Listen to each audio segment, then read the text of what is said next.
نحمده ونصلي على رسوله الكريم أما بعد فأعوذ بالله من الشيطان الرجيم بسم الله الرحمن الرحيم إنما يخشى الله من عباده العلماء وقال النبي صلى الله عليه وسلم العلماء ورثة الأنبياء أو كما قال عليه الصلاة والسلام.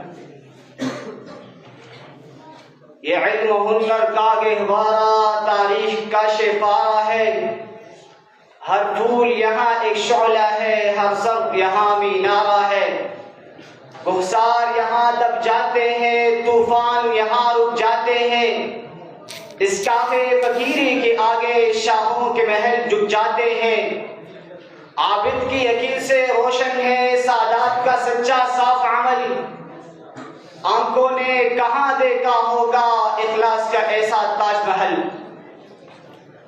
صدر علی وقار اور میرے گلشن کے تابندہ ستاروں، آج میں جس موضوع پر لب کشائی کرنے کی جسارت کر رہا ہوں وہ دینی مدارس کا کردار کے عنوان سے معنون ہے. حضرات، اگر دینی مدارس کا کردار پر بحث کی جائے تو یہ بات روزے روشن کی طرح عیاں ہے کہ مدارس دینیہ کے ذریعے نہ صرف اسلامی معاشرت، اسلامی اخلاق و حسائل زندہ تابندہ ہوتے ہیں بلکہ اسلامی علوم و فنون کی ترویج و اشاعت جیسا مبارک عمل بھی اسلامی معاشرہ میں جاری رہتا ہے، کیونکہ مدارس ہی اسلام کا قلعہ ہے. مدارس ہے تو حیات ہے. جی ہاں، مدارس مرکز علوم نبوت، مرکز علوم قرآن. جی ہاں، مدارس سے ایمان کو تازگی، اذہان کو پاکیزگی، روحوں کو سرشازی، فکر کو وسعت، نظر کو ٹھنڈک، زبان کو شیرینی، دل کو حلاوت، عقیدے کو پختگی اور عمل کو شائستگی کی دولت نصیب ہوتی ہے. اور میں کہنا چاہتا ہوں، جن کی صداقتوں میں کوئی شک نہ کر سکے، جن کی صداقتوں میں کوئی شک نہ کر سکے، میں بھی کتاب دل کی انہی آیتوں میں ہوں. معزز حاضرین، جب میں تاریخ کی مستند ترین کتاب قرآن مقدس کو دیکھتا ہوں تو معلوم ہوتا ہے یہی وہ مدارس ہے جہاں سے دینی علوم کی کرن پھوٹتی ہے، جہاں سے لا تشرک باللہ شیئا کی صدائیں آتی ہے. کہیں ومن یشرک باللہ فقد حرم اللہ علیہ الجنہ کا پیغام سنائی دیتا ہے، کہیں اطیعوا اللہ و اطیعوا الرسول کا نعرہ گونجتا ہے، کہیں وانک لعلی خلق عظیم کی تعلیم دی جاتی ہے، کہیں اولئک کالانعام سے لڑنے کا درس ملتا ہے، کہیں فمثلہ کمثل الکلب سے بچنے کا ہنر ملتا ہے، اور کہیں حاجہ کائنات کا فرمان سننے کو ملتا ہے ان دماءکم واموالکم واعراضکم حرام علیکم کحرمۃ یومکم ھذا فی شہرکم ھذا فی بلدکم ھذا. جی ہاں، میرے اسلاف کے کردار اور کارناموں کا مطالعہ کر لیجئے.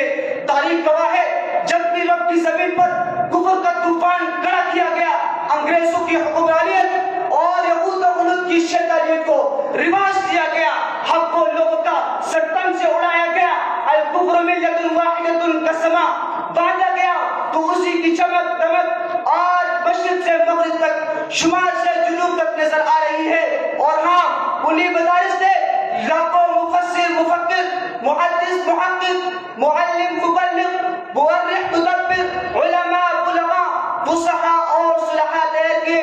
اور ہاں، تمہاری ہی شان میں ہے وَأَنْتُمُ الْأَعْلَوْنَ قرآن میں، اور تمہاری ہی لیے مخصوص سمجھو نصرت الہی، تمہاری ہی لیے مخصوص سمجھو نصرت الہی.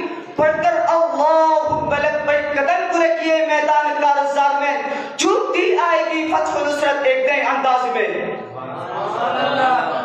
معزز حاضرین، جب آخر میں کہنا چاہتا ہوں، مسلم معاشرہ کے ربط و تعلق کو قائم رکھنے کا واحد ذریعہ یہی مدارس ہے، اصلاح احوال کا منبع بھی یہی مدارس ہے، الغرض دینی مدارس کے امن و امان کا قیام اور اسلامی تشخص کی بقا بھی یہی مدارس ہے. تو اٹھئے رب زدنی علما کی دعا لے کر، ثم استقاموا کی استقامت لے کر، واعتصموا بحبل اللہ جميعا کی رسی لے کر میدان عمل میں آئیے اور ٹنکی کی چوٹ پر دشمنان دین کی آنکھوں میں آنکھیں ڈال کر مدارس کا دفاع کر لیجئے. پھر سن لو کہ اٹھے گی جو مدرسوں کی جانب وہ جشن گستاخ پھوڑ دیں گے، جو حملہ کش ہوں گے مدرسوں پر کلائی ان کی مروڑ دیں گے، جو ان کے نقصان کو بڑھیں گے قدم ہم ان کے وہ توڑ دیں گے، زبان گدی سے کھینچ دیں گے، زبان گدی سے کھینچ دیں گے، لہو بھی ان کا نچوڑ دیں گے. ابھی مدارس کے اس محل پر ابھی مدارس کے دشمنوں کا حساب ہوگا، اسی محل پر ابھی مدارس کے دشمنوں کا حساب ہوگا. جو آئے گی کوئی اینٹ ان پر تو پتھر اس کا جواب ہوگا. وَمَا عَلَيْنَا إِلَّا الْبَلَاغُ.